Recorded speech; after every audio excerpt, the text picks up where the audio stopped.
Ya. Tapi Mas Gibran ikut terlibat dalam penyusunan itu? Yaudah foto dong. Ya pasti.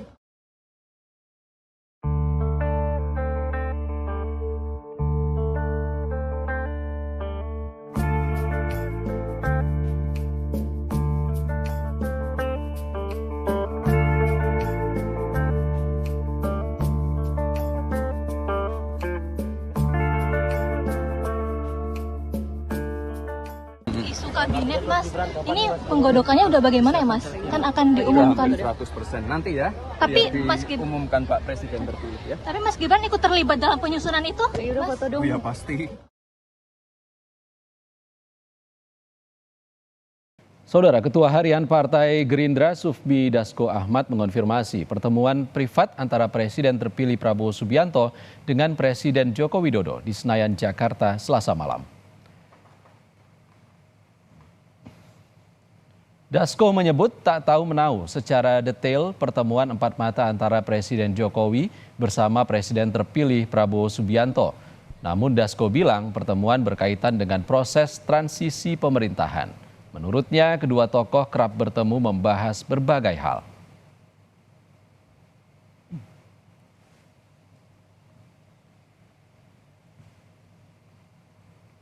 Dibilang pertemuan dalam rangka apa?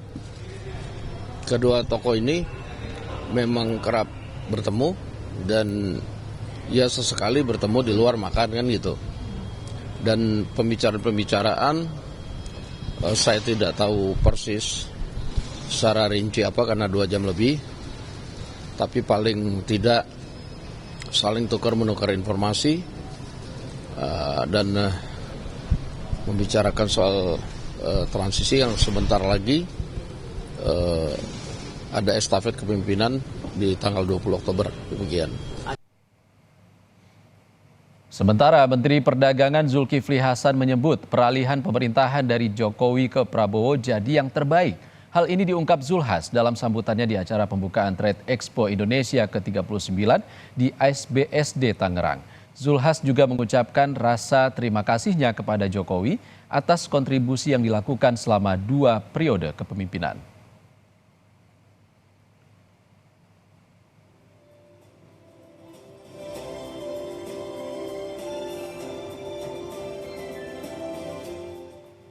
Pertumbuhan ekonomi yang stabil, rata-rata 5% lebih, inflasi terkendali,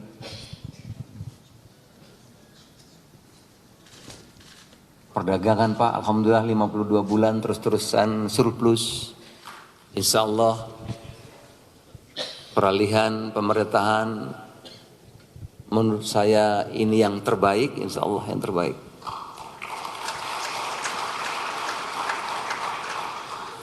Banyak sekali yang sudah Bapak lakukan untuk Indonesia. Sementara itu, Wakil Presiden terpilih Gibran Rakabuming Raka mengungkap penyusunan kabinet sudah hampir rampung 100%. Menurut Gibran, pengumuman siapa saja yang masuk dalam kabinet akan dilakukan Presiden terpilih Prabowo Subianto.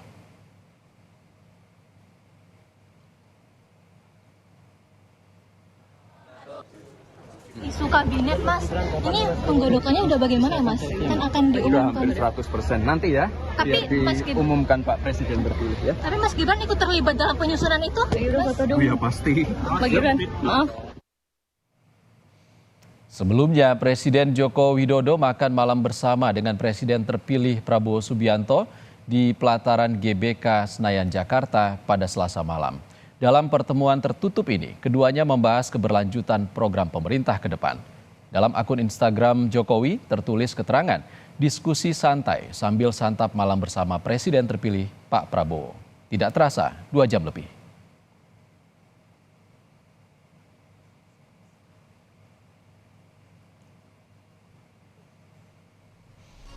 Jokowi pun mengungkap rencana kegiatan di masa akhir jabatannya pada 20 Oktober mendatang. Jokowi dijadwalkan menghadiri pelantikan Prabowo Subianto Gibran Rakabuming Raka. Jokowi memastikan akan langsung pulang ke Solo tanggal 20 Oktober sore hari. Sekali lagi kita berikan tepuk tangan yang meriah.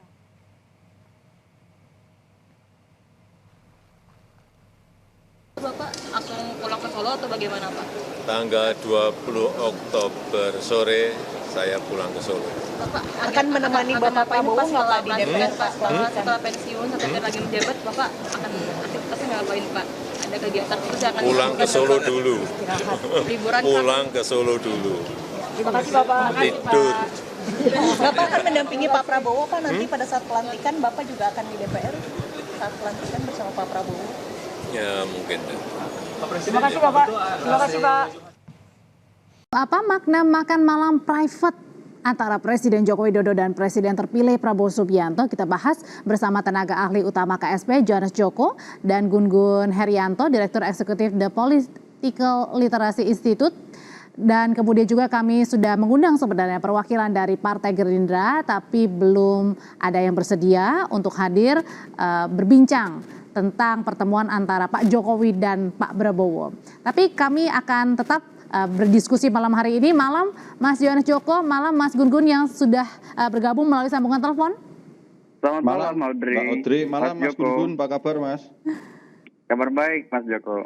Mas Joko, ini kan biasanya nih, tak seperti biasanya. Biasanya pertemuan antara Pak Jokowi dengan Pak Prabowo ini biasa digelar di istana. Atau mungkin pada saat di sela-sela kunjungan kerja. Tapi kenapa kali ini berbeda, makan malam, berdua aja, bicara private? Iya, yang namanya pertemuan Pak Presiden Jokowi dengan Pak Presiden terpilih itu kan bisa dilaksanakan di mana saja, Mbak. Sejauh memang kedua beliaunya nyaman dengan suasana pertemuan. Tetapi yang ingin kami garis bawahi terkait pertemuan Pak Presiden Jokowi dan Pak Presiden terpilih Pak Prabowo adalah kita sebenarnya harus bersyukur begitu ya Mbak, bahwa dalam sejarah modern perjalanan bangsa Indonesia ini adalah proses transisi kepemimpinan nasional yang boleh dikatakan paling baik, paling mulus, komunikasi antara yang lama dan yang baru itu berjalan dengan cukup baik di tengah situasi geopolitik global yang saat ini ancamannya luar biasa, tetapi bangsa Indonesia masih bisa terus berjalan melaksanakan agenda konstitusi 5 tahunannya dan pergantiannya juga berjalan dengan baik, komunikasinya cukup intens begitu Mbak. Jadi ini yang sebenarnya harus kita syukuri dalam memaknai pertemuan kedua beliau ini, karena dengan pertemuan kedua beliau ini maka kita sebagai bangsa itu bisa terus menatap bagaimana perjalanan kita ke depannya, seluruh proses-proses program kerja itu bisa terus dilanjutkan, kemudian hal-hal yang mungkin kurang bisa terus diperbaiki. Demikian. Oke, bicara tentang keberlanjutan dan juga ingin memperkuat harmonisasi antara Pak Jokowi dan juga Pak Prabowo yang sebentar lagi akan bergantikan kepemimpinan. Tapi justru yang ditangkapnya publik rasa-rasanya berbeda nih Mas Joko. Justru publik bertanya-tanya ada apa pertemuan ini, mengingat sebentar lagi juga akan digelar pertemuan antara Pak Prabowo dan juga Bu Mega nih, yang meskipun juga tidak tahu kapan waktu pastinya. Yang publik setahu saya menangkapnya nggak seperti itu Mbak. Publik itu hari ini senang menyambut bagaimana para pemimpinnya itu bisa berkomunikasi dengan intensif. Mungkin Kompas kali yang lebih melihat dalam kacamata framing seperti itu begitu.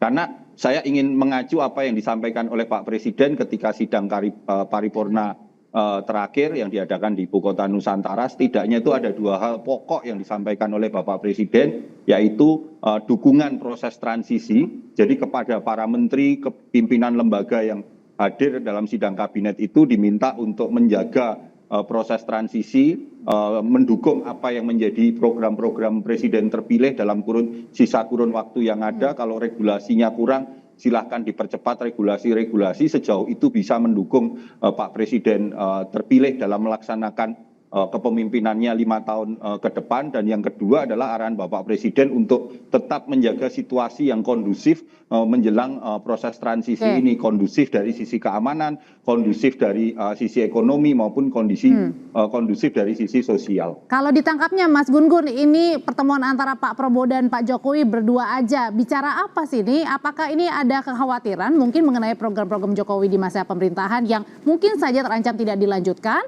atau mungkin pada saat ini sebelum Prabowo ketemu Bu Mega, atau ada hal lain yang ditangkap Mas Gun?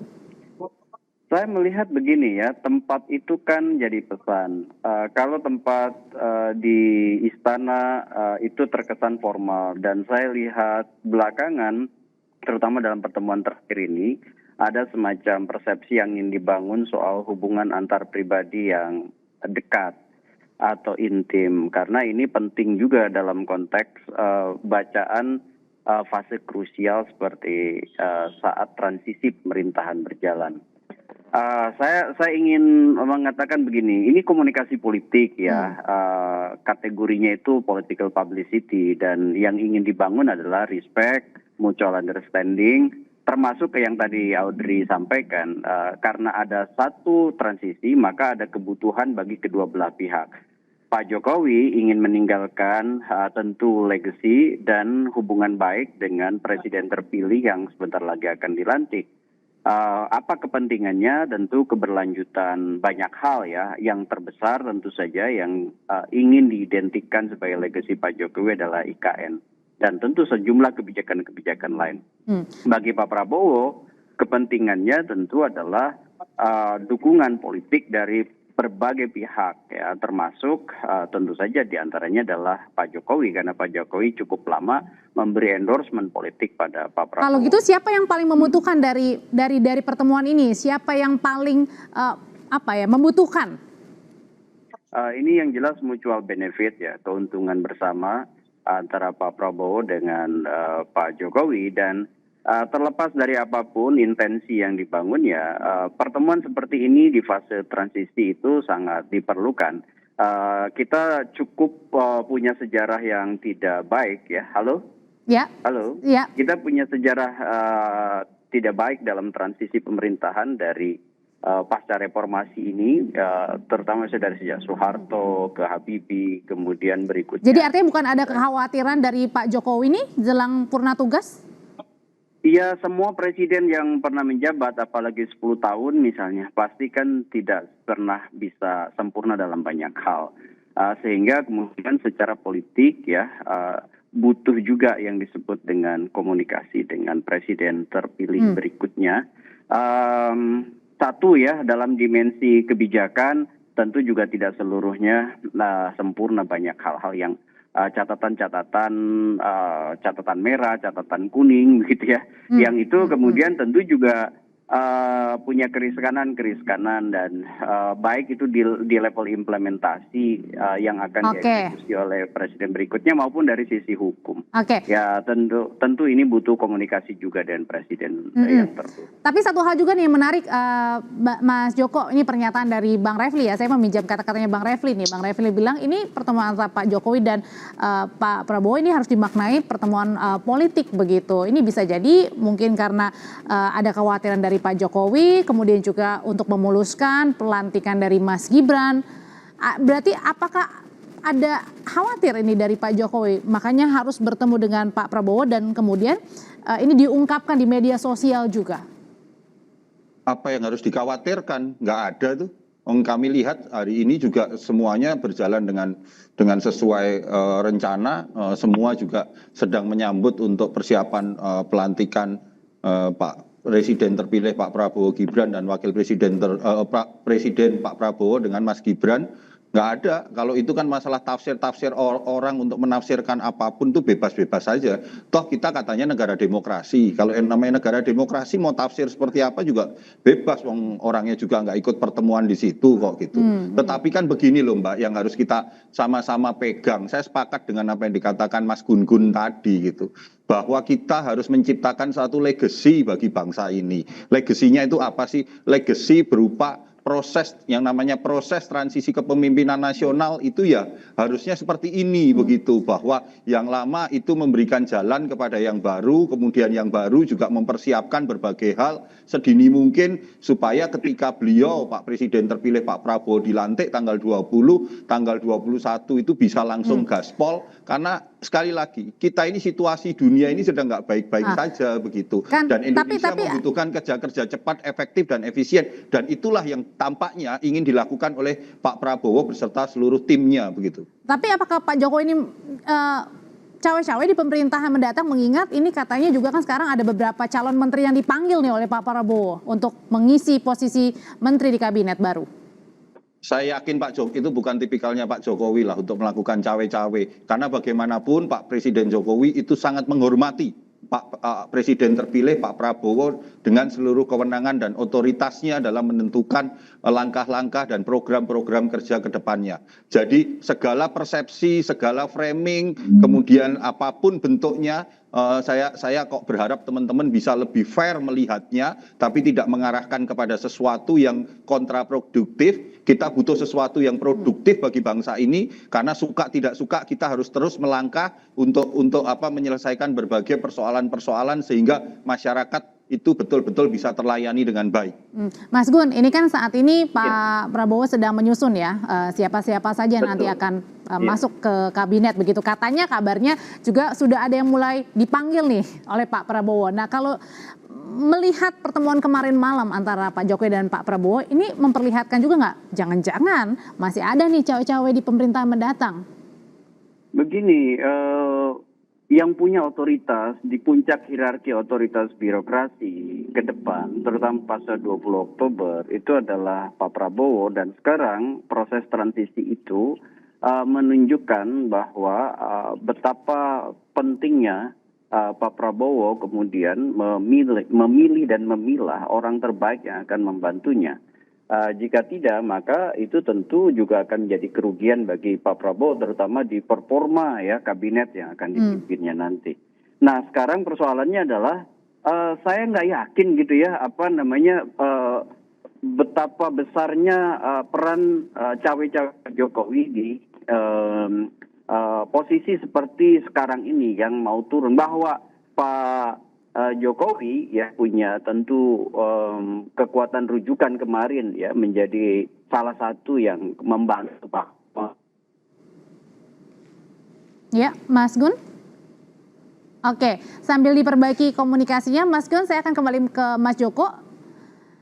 Ya, kalau gitu jadi ada jaminan pasti ya bahwa tidak ada permintaan khusus dari Pak Jokowi nih, karena kan bagaimanapun juga Pak Jokowi ini sangat berjasa sekali bagi seorang Pak Prabowo Subianto yang akhirnya nih menjadi Presiden Republik Indonesia. Terkait hal itu persisnya saya tidak tahu, Mbak. Jadi yang saya tahu, yang kami yakini adalah hari ini sesuai dengan arahan Pak Presiden dalam sidang Kabinet Paripurna yang terakhir, dukungan harus diberikan kepada Presiden terpilih. Baik dukungan regulasi, baik dukungan kebijakan dan segala hal, sehingga Pak Presiden terpilih setelah beliau dilantik, beliau gaspol. Kemudian yang kedua, kepastiannya adalah Pak Presiden Jokowi meminta seluruh jajaran kementerian, lembaga yang ada di bawah beliau pada saat ini untuk memastikan situasi yang kondusif. Itu yang kita yakini. Terkait masalah kabinet, terkait masalah apakah ada hal dan segala macam, kok saya meyakini ya bahwa Pak Presiden Jokowi itu betul-betul menghormati otoritas yang dimiliki, kewenangan yang dimiliki oleh Pak Presiden terpilih Pak Prabowo untuk mengambil langkah-langkah politik dalam mensukseskan pemerintahan yang akan dipimpin oleh beliau. Termasuk dukungan oleh Pak Jokowi dengan hadir pada saat pelantikan 20 Oktober nih, Mas Joko? Kurang lebih seperti itu, Mbak. Yang kami ketahui informasinya tetap kok sesuai jadwalnya dan segala macam gitu. Karena dengan kehadiran itu kan memberikan dukungan, support, Mbak. Oke, saya mau kembali ke Mas Gun-Gun. Mas Gun-Gun sudah tersambung? Terputus ya. Oke, Mas Gun? Iya. Oke, nah kalau gitu pertanyaan terakhir nih Mas Gun. Dengan pertemuan Pak Jokowi dan Pak Prabowo kemarin malam, berpengaruh gak terhadap rencana pertemuan Pak Prabowo dengan Bu Mega? Saya melihat tidak akan berpengaruh signifikan ya. Jadi Pak Prabowo juga punya kebutuhan strategis untuk melakukan komunikasi politik dengan partai pemenang di pemilu legislatif, dalam konteks ini adalah PDI Perjuangan. Jadi saya membaca bahwa perjumpaan Bu Mega dengan Pak Prabowo itu sangat mungkin berlangsung karena lagi-lagi politik kita ini berpola koopsi atau kerap kali kemudian jalinan komunikasi politik bisa dengan kekuatan-kekuatan strategis yang mungkin saja kemarin-kemarinnya berbeda. Artinya di sini Pak Prabowo punya powerful penuh ya untuk menentukan siapa yang mengisi kabinet, betul, siapa yang siapa yang akan bertemu Pak Prabowo ini artinya punya 100% ya kewenangan Pak Prabowo ya, bukan ada campur tangan dari Pak Jokowi lagi ya? Iya, saya meyakini itu ya. Pak Prabowo akan punya otoritas untuk itu dan juga ada kebutuhan untuk melakukan politik akomodasi dengan kekuatan-kekuatan strategis termasuk kekuatan besar seperti PD Perjuangan yang memang memenangi pemilu legislatif, dan disitulah pentingnya menurut saya komunikasi politik dengan para pihak termasuk PD Perjuangan. Mas Gun-Gun Herianto, terima kasih untuk ulasannya. Mas Joko, terima kasih juga untuk pandangannya. Selamat malam. Terima kasih. Di antara banyak sumber informasi, kami layak dipercaya. Karena kami menggali lebih dalam, berpihak pada kebenaran,